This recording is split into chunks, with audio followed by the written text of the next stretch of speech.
જય અમૃત બાપાની મેલડીમાં જન્મો. આજે આપણે એક ખૂબ જ સુંદર અને ભાવભર્યા વિષય પર વાત કરવાના છીએ. અમૃત બાપાની મેલડીમાં સપનામાં કઈ રીતે આવે છે. ભક્તો, માણસ જ્યારે સાચા દિલથી માતાજીને યાદ કરે છે, માતાજીનું નામ લે છે, પોતાના સુખ દુઃખની વાત માતાજીના શરણોમાં મૂકે છે, ત્યારે તેના મનમાં માતાજી પ્રત્યેનો ભાવ ધીમે ધીમે વધારે ગાઢ બનતો જાય છે. ક્યારેક દિવસ દરમિયાન આપણે માતાજીને યાદ કરીએ છીએ, ભજન સાંભળીએ છીએ, માતાજીની મૂર્તિ સામે દીવો કરીએ છીએ અને રાત્રે એ જ ભાવ લઈને ઊંઘીએ છીએ. ત્યારે આપણા મનમાં રહેલી એ ભક્તિ સપનામાં પણ દેખાઈ શકે છે. ભક્તો, અહીં એક વાત સમજવાની છે. દરેક સપનું માતાજીનો સંદેશ હોય એવું જરૂરી નથી. ઘણી વખત દિવસ દરમિયાન જે વિચાર્યા હોય, જે જોયું હોય કે જેની ચિંતા કરી હોય તે પણ સપનામાં આવે છે. પરંતુ ભક્તિ ભાવથી આવેલું સપનું માણસના હૃદયમાં શાંતિ, શ્રદ્ધા અને સારા કર્મ કરવાની પ્રેરણા જગાવી શકે છે. મેલડીમાં માને યાદ કરનાર ભક્ત કહે છે કે, માં, હું તને જોઈ શકું કે ના જોઈ શકું, પણ તું મારી સાથે છે. માતાજી ક્યારેક સપનામાં મંદિરના સ્વરૂપે દેખાય, ક્યારેક માતાજીની મૂર્તિ દેખાય, ક્યારેક લાલ સુંદડી દેખાય, ક્યારેક દીવો દેખાય, ક્યારેક માતાજીનું નામ સંભળાય અને ક્યારેક કોઈ વાણી કે સંકેત જેવો અનુભવ થાય. પરંતુ ભક્તો, આ બધાનો અર્થ આપણે પોતાની રીતે નક્કી ન કરવો જોઈએ. સાચી ભક્તિ એ છે કે આપણે એ અનુભવને શ્રદ્ધાથી સ્વીકારીએ અને જીવનમાં સારા કર્મ કરીએ. ક્યારેક માણસ ખૂબ મુશ્કેલીમાં હોય છે, ઘરમાં મુશ્કેલી હોય, ધંધામાં મુશ્કેલી હોય, સંબંધોમાં તકલીફ હોય, મન ઉદાસ હોય અને માણસ કોઈને પોતાની વાત કહી ના શકે. એ સમયે તે માતાજીના ચરણોમાં બેસીને કહે છે, માં, હવે તું જ મારી સંભાળ રાખ. આવી પ્રાર્થના માણસના મનને શાંતિ આપે છે. રાત્રે જ્યારે એ જ ભાવ લઈને માણસ ઊંઘે છે, ત્યારે સપનામાં મંદિર, માતાજી, દીવો કે માતાજીનું સ્વરૂપ દેખાઈ શકે છે. ભક્તો, સ્વપ્નમાં માતાજી દેખાય કે ના દેખાય, પરંતુ માતાજીની ભક્તિ છોડવાની નથી. કારણ કે ભક્તિ સપનામાં દેખાવા માટે નથી, ભક્તિ તો જીવનમાં ઉતારવા માટે છે.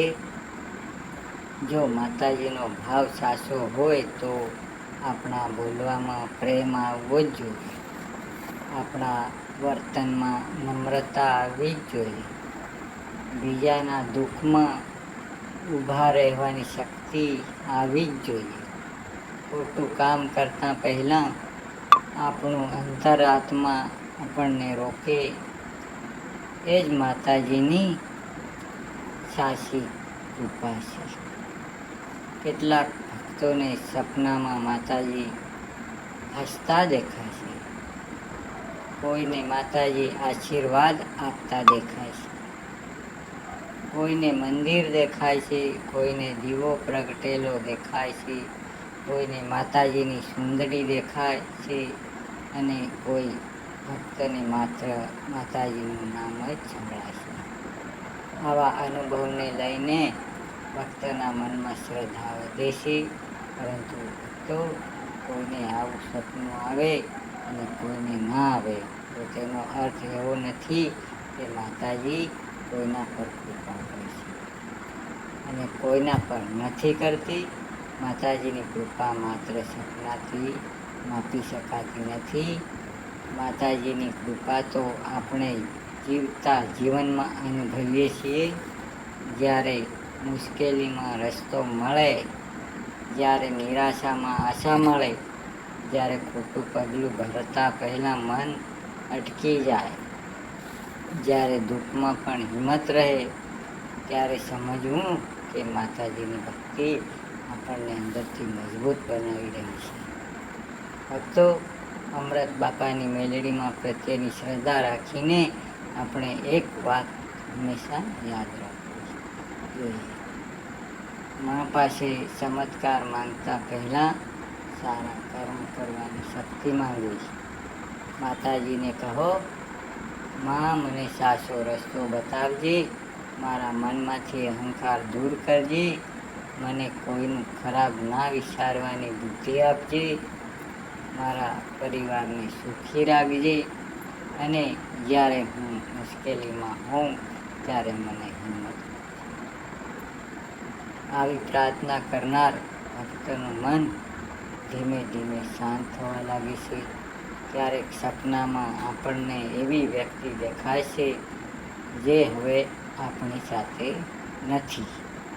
ક્યારેક કોઈ મંદિર દેખાય છે, ક્યારેક કોઈ અવાજ સંભળાય છે. આવા અનુભવથી ડરવાની જરૂર નથી. સપનું આવ્યું એટલે ભય પામવાનું નથી. સવારે ઉઠીને માતાજીને પ્રણામ કરવું, દીવો કરવું અને કહેવું, માં જે સારું હોય તે મારા જીવનમાં રાખજે, અને જે અશુભ હોય તેનાથી મારી રક્ષા કરજે. આવી શ્રદ્ધા રાખવી ભક્તો. સાચી ભક્તિમાં ડર નથી હોતો, સાચી ભક્તિમાં વિશ્વાસ હોય છે.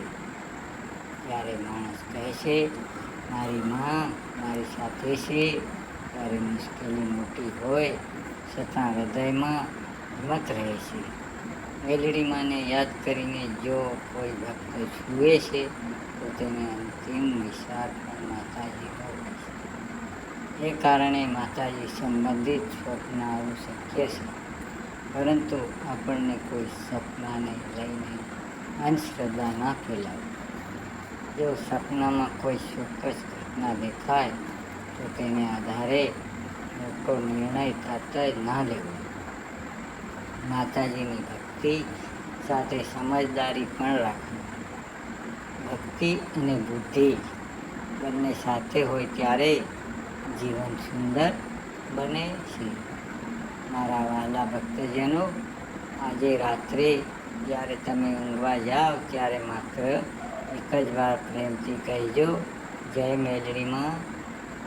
માં, આજનો દિવસ તારા શરણોમાં મૂકું છું. મારી ભૂલો માફ કરજે, મારું પરિવાર રક્ષણ કરજે અને મારા મનને શાંતિ આપજે.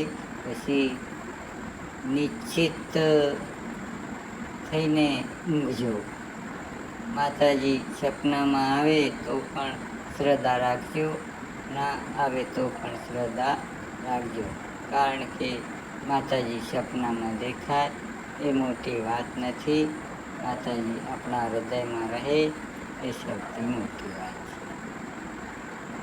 માતાજીની સાચી નિશાની એ છે કે આપણા જીવનમાં સારા વિચારો વધે, આપણે કોઈને દુઃખ ના આપીએ, જરૂરિયાતમંદની મદદ કરીએ, વડીલોનું સન્માન કરીએ, માતા પિતાની સેવા કરીએ અને મુશ્કેલીમાં પણ હિંમત ના હારીએ. ભક્તો, અંતમાં એટલું જ કહીશ, જો ક્યારેક તમને મેલડીમાંનું સપનું આવે અને તમારા મનમાં શાંતિ ઉતરે તો માતાજીને પ્રણામ કરજો. જો કોઈ સપનું તમને ડરાવે તો ગભરાશો નહીં.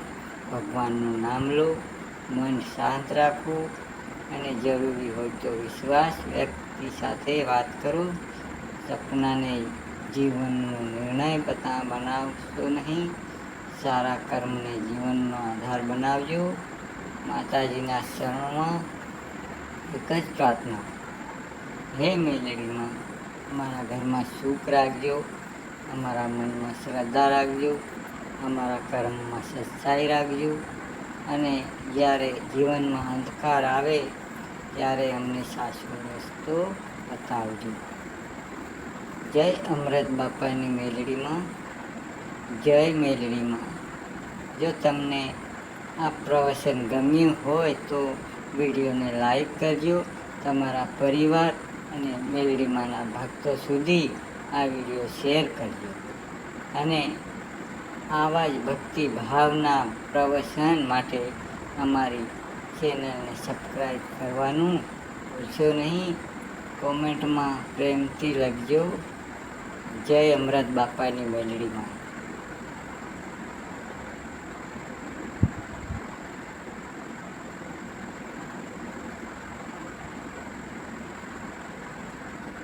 તો ભક્તો, આ વિડીયો સારો લાગ્યો હોય તો સબસ્ક્રાઈબ કરજો.